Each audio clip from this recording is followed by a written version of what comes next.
Hello everyone, welcome to my channel. Today we have another psychiatry question for step 2. If you would like to see more step 2 questions, please like and subscribe. A 6-year-old boy is evaluated in the pediatric clinic because his teacher has noticed frequent episodes of spacing out during class. These events have become more noticeable over the last several weeks. According to the teacher, the child suddenly stops speaking or writing, stares blankly for several seconds, and then immediately resumes his activity without realizing anything happened. During these stirring episodes, he is not responsive to vocal tactile stimulation. There is no confusion afterward, and he returns to his previous task as if uninterrupted.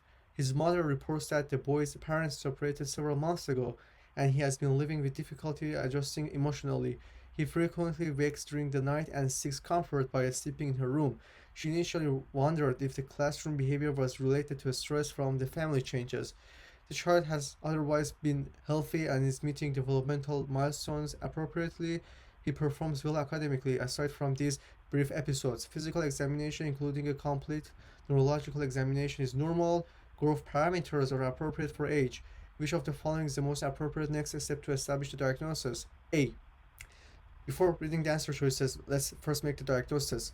So the patient is experiencing stirring spells that tend to be quick, and during these stirring spells, he's not responsive to tactile or verbal stimulation, and these are common manifestations of absence seizure. With that in mind, let's go and read the answer choices. A. Obtain standardized behavioral assessments from both parents and teachers. This is for ADHD.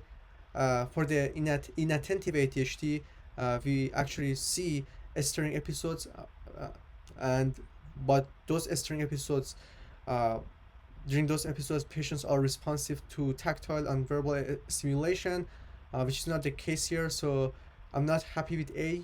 B. Order a brain MRI. A brain MRI wouldn't be useful because absence seizure is not due to a structural brain damage. C. Arrange an overnight sleep study.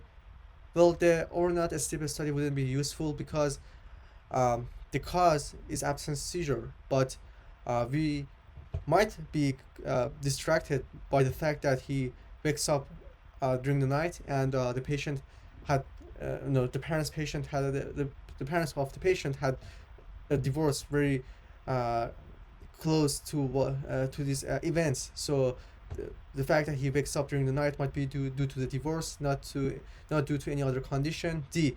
Reassure the family and continue observation without additional testing. This is not helpful. This would be helpful if the patient was experiencing non-epileptic seizure. With this kind of seizure, the patient would be responsive to tactile or verbal stimulation, and also the seizures would be longer. And since we do not deal with that, reassurance is not helpful. B. Perform an EEG.